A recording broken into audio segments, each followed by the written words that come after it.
Through Picnic and Kick, we aimed to raise awareness of the fact that people can improve their mental health simply by being active and heading outside to share moments with their loved ones.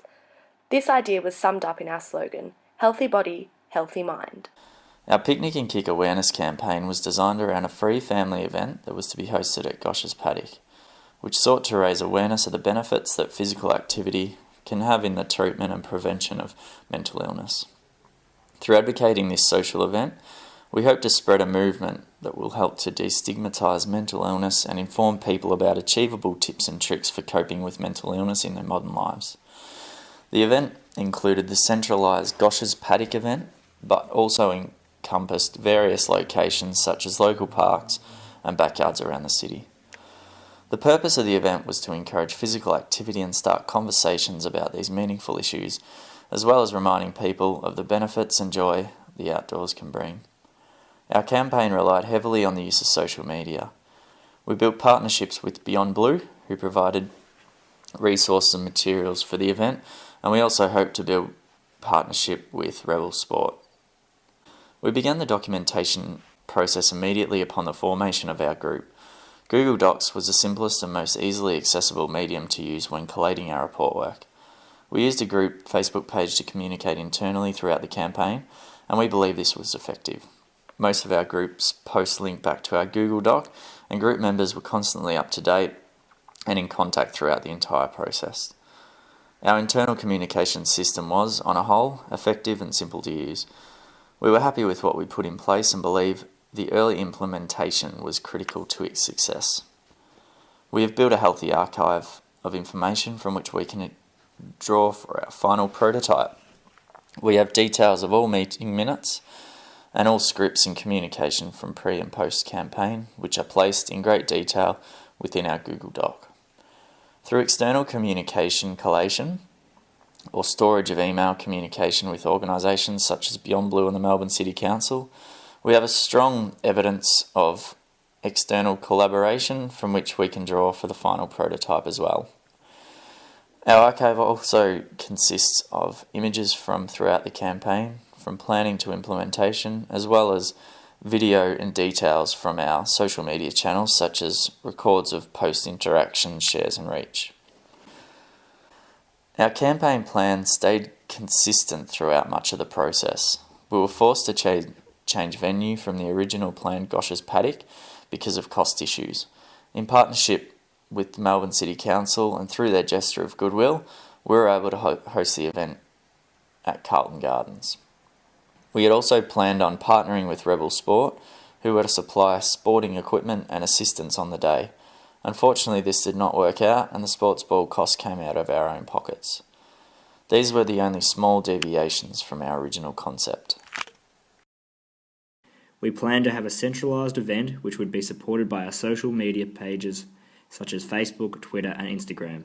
We planned to get people involved in the event either directly by getting them down and having a kick with us in the park, or get themselves to take a photo of themselves kicking a ball and tag it with our hashtag PicnicNKick. From the beginning, we planned to contact agencies that may support our cause and in turn grow our audience. Rebel Sport and Beyond Blue were the main organisations that we were keen to associate with. While Rebel Sport declined involvement with our project, Beyond Blue jumped behind and threw their full support. Beyond Blue supplied us with resources to hand out on the day, such as booklets, pamphlets and wristbands. We also received their permission to raise money on their behalf. The location that we initially planned on using was Gosh's Paddock, near Richmond Station. After in-depth discussion with Olympic Parks, they advised us that there would be a substantial booking fee. Our event being non-for-profit meant we had to look for an alternative. We decided on the Carlton Gardens, which we obtained permission for via the Melbourne City Council. On the day, we assembled in the park with some balls and the booklets from Beyond Blue, and just waited to see who would come by. We got a reasonable reception from our social media pages and managed to get a few attendees.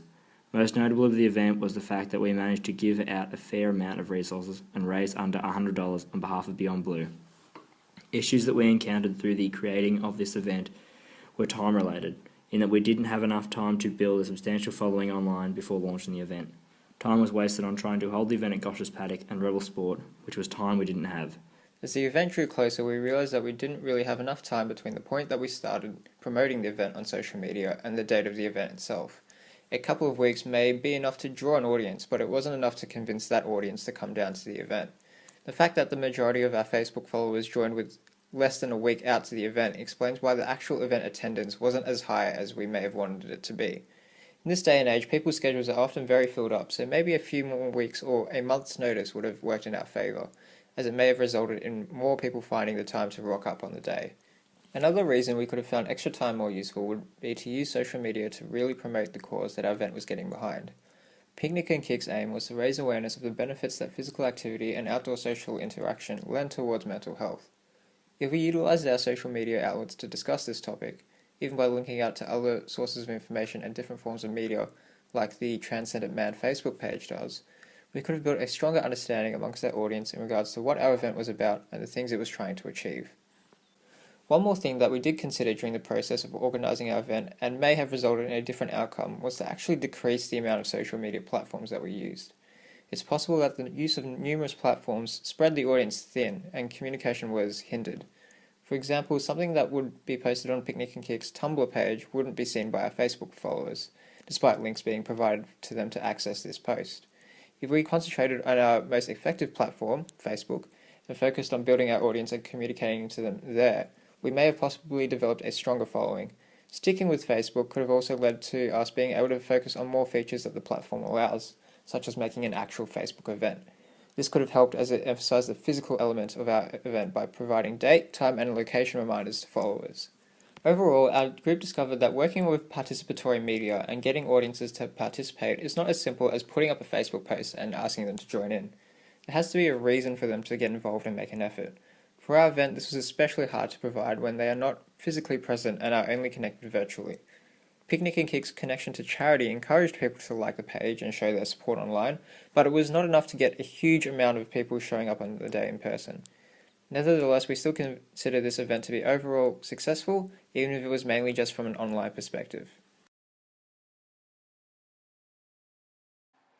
Our prototype will be a holistic overview of the journey of PicnicNKick, from conception to completion. We will revisit the planning stages to talk about why we initially chose to pursue a campaign that would raise awareness for the benefits of physical activity and mental health. We will explore our motivations, hesitations, and outline the building blocks of our campaign. From here, we will move into a discussion of our social media websites and attempt to explain why we chose the platforms we did. We have an in-depth archive of content which we will display in our prototype, talking about what was most effective and why we think this is. For example, our Twitter page received notable traction when we employed the use of specific popular hashtags such as #MentalHealthMatters or #RaisingAwareness. We want to figure out why this is the case and how we can learn from this in the future. We will analyse our use of social media tools and discuss our successes and where we could have improved. Finally, our prototype will contain suggestions for how we can continue this project into the future, giving it further life and longevity. In this sense, our prototype will essentially be an autobiography of our event, PicnicNKick, right from the very beginning. Our group has spent time researching multimedia storytelling tools available for use on the internet and has settled on a shortlist of Storify, Clint, Jehudi, or Weebly. Each of these sites have their own different strengths and drawbacks, such as Storify allowing us to pull together all our content from different websites into one clear space, or Weebly, which allows us to use drag and drop website building features. However, we think that Clint or Jehudi will provide the most interactive and immersive experience for our viewers, allowing them to fully understand and appreciate PicnicNKick. They will, however, require the biggest learning curve to fully utilise their affordances though.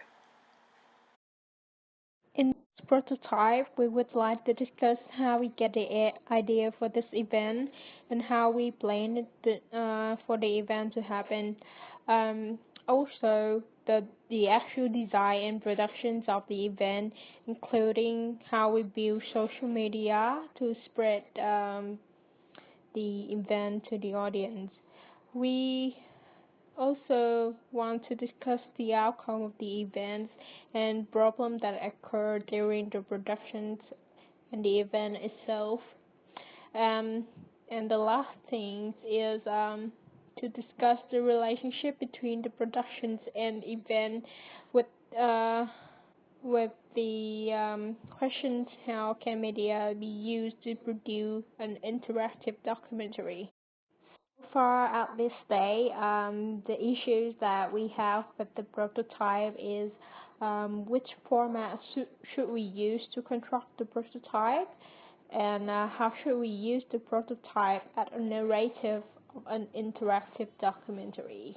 And the last thing is how to explain the purpose of the productions and the event itself in relation to the course concept through the prototype.